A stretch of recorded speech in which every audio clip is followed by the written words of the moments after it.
Hi guys! Welcome back again to my YouTube channel. It's been a while since nung gumawa ko ng last na video ko ng ganito sa aking YouTube channel. So, eto nga dahil nga magpapasokan na, back to school na ang aking mga kids. Meron ako mga parcel dito, so samahan nyo ako mag-unbox. So, ito sila lahat guys. So, i-unbox na natin to guys. So, unang i-unbox natin is itong malaki na to. So, ma-share ko lang din sa inyo, hindi lahat ng gamit ng mga anak ko ngayong pasukan is puro bago. Meron lang iilan lang talaga na binili ko na bago. So, ito nga palang unang i-unbox natin. Tumbler siya guys. Ito yung itsura niya. Bali, 800 ml siya. Tig-isa sila. Ang mura lang nabili ko sa tumbler na to. Wala pa siyang 200 pesos each. Pang hot and cold na siya mga mi. Open natin tong isa. Nag-base ako sa color ng tumbler nila sa bag nila. So, yung binili ko, itong isa is color green. So, ganyan yung kulay niya. Ang nakalagay dito, stay cold 24 hours, stay hot 8 hours. Gagawa ko na lang din ng bukod na video tong tumbler na to. Gagawa ko ng reviews about sa kanya. So, ganyan yung itsura niya. Ayan. Then, ganito siya sa loob. Ayan, meron siyang ganyan. Parang strainer, parang ganyan. So, ito yung loob niya. Ayan, ganyan siya sa loob.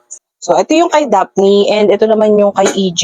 Kasi dahil yung color ng kanyang bag is navy blue. So, navy blue din yung in-order ko para sa kanya. Ayan.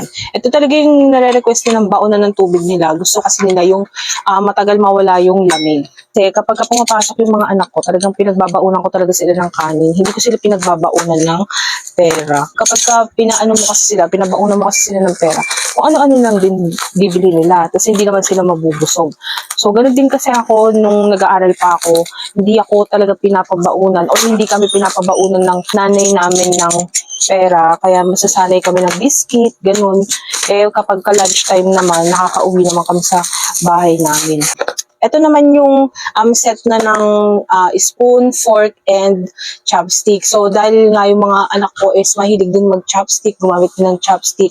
So, ayan, in-orderan ko na sila. Ang tagal nang naka-add to cart nito sa aking black app. Ngayon ko lang siya ma-order kasi meron talaga sila na baonan din. So, para maiba naman, para meron silang something new na ngayong pasukan, pinilan ko sila ng ganito.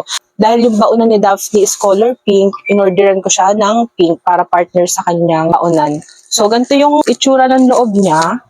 So, meron siyang ganito para hindi siya maggulo-gulo sa loob. Then, ayan, ang cute nung itsura nung spoon and fork niya. Then, yung chopstick niya.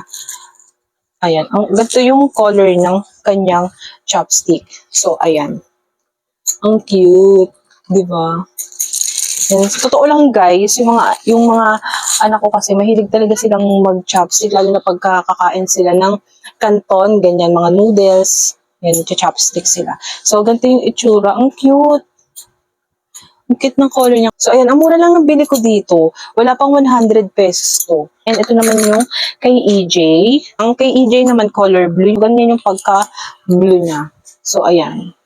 Sobrang nice ng itsura niya mga mi. Ito naman yung next na i-open natin. Silicone para sa tumbler nila. So, ayan. Bali, isang set na siya. Nabili ko to nasa 130 ata, 140 parang gano'n. So, ganito siya. Isang set na siya na ganyan. So, parang hindi na sila mahirapan kapag gagamitin nila yung tumbler nila sa pagbitbit. So, ayan. Meron siyang kasamang ganyan. And yung, hindi ko alam kung ano yung tawag dito eh. Basta may tawag dito. So, ilalagay ko na lang siya dyan. And ito naman yung kanyang silicone para hindi magasgas yung ilalim niya. Ito yung kanyang silicone. Ilalagay natin siya dyan sa ilalim. So, ayan. Ganyan siya. Then, ito naman, ilulusot natin siya dito. So, ang paglagay na to, tatanggalin mo lang yung mismong takip, tapos isushoot mo lang, napakadali niya lang ilagay. Perfect na perfect talaga to sa mga kids natin or kahit pang sariling gamit natin, perfect to kasi sobrang init talaga sa Pilipinas kaya mga gantong baon talaga dapat ng tubig yung ginagamit natin. So, ganyan siya. Ganyan yung itsura niya. So, sobrang ganda niya. And ito naman yung isa. Ganyan siya. Di ba ang cute niya? 800 ml na siya. So, next naman natin na i-open is ito naman. Open natin. Para kay Daphne to. So, ayan siya. Baby brush siya. Set of 4 na siya for only 100 plus lang po. Ang mura lang nito mga. Kasi bumili kami sa may palengke dito, nung nagpabili si Daphne, binilan ko siya ng isang peraso na ganito. Alam niyo ba yung isang peraso ng ganito sa palengke is 50 pesos.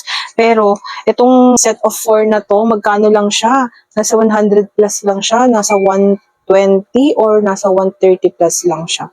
'Di ba sobrang sulit niya. Kung may anak kayo na nagdadalaga na dyan, perfecto mga. Ito naman yung next na i-open natin. Medyas siya, ayan. Isang set na tong mga Mina. Sobrang mura lang din ang bili ko dito. 100 plus lang din yung pagkakabili ko dito. 12 pieces na siya. 6 pairs ng white and 6 pairs ng black. Ganda ng quality niya. Ayan mo, ang kapal ng quality niya. Compare mo dun sa mga nabibili sa mga palengke na 3 pairs for 50 pesos. Ito talagang makapal yung quality niya. Buti na lang talaga, nanood ako nung live yung dumaan kasi sa FYP ko yung nagla-live selling ng gantong medyas. So, ang kanyang brand is Wayik. So, ayan. Ang ganda nung niya, talagang cotton siya and makapal yung fabric niya. Same lang din sa black. Ayan. Same lang din sa black. So, napakamura lang nito. 12 pairs na siya. For only 100 plus lang siya. Kaya kung bet nyo rin nito, wala pa kayo nabibiling medyas para sa mga kids ninyo. Ilalagay ko sa description box yung link nito kung saan siya pwedeng mabili. So, ito naman yung last na yung open natin. So, ito, hindi ko siya binili. May nagpadala lang sa akin ito. Bali, food supplement to. So, ito yung trending ngayon na Daily Plus Pearl Skin White Tomato Whitening Supplement. So, ayan siya. Ganyan siya. Ito naman, may nagpadala lang sa akin nito. And gagawan ko din to ng review. Pero ilalagay ko din sa description box kung gusto nyo rin nito. So, ito, hindi siya glutathione, pero ang side effect nito is nakakaputi daw siya. Try natin to dahil sabi nila yung white tomato daw talaga ang effect niyan sa ating katawan is nakakaputi. Ang cute nung niya, nung packaging niya. So, ayan yung packaging niya. Pa-square siya. Ang laman nga pala nito, 60 capsules na siya sa loob. Ayan. Whitening supplement. Then, naka-sealed siya ng ganyan. Then, ganito yung kanyang loob. So, wala siyang mabahong amoy. Hindi kagaya ng mga glutathione capsule na maantot yung amoy. So, ayan siya. Ganyan yung capsule niya. Color white lang siya. So, ayun mga mi, dito na nagtatapos yung ating back to school unboxing. So, kung may nagustuhan kayo sa mga in-unbox ko, ilalagay ko lahat ng link niyan sa ating description box. So, ayun lang. Bye!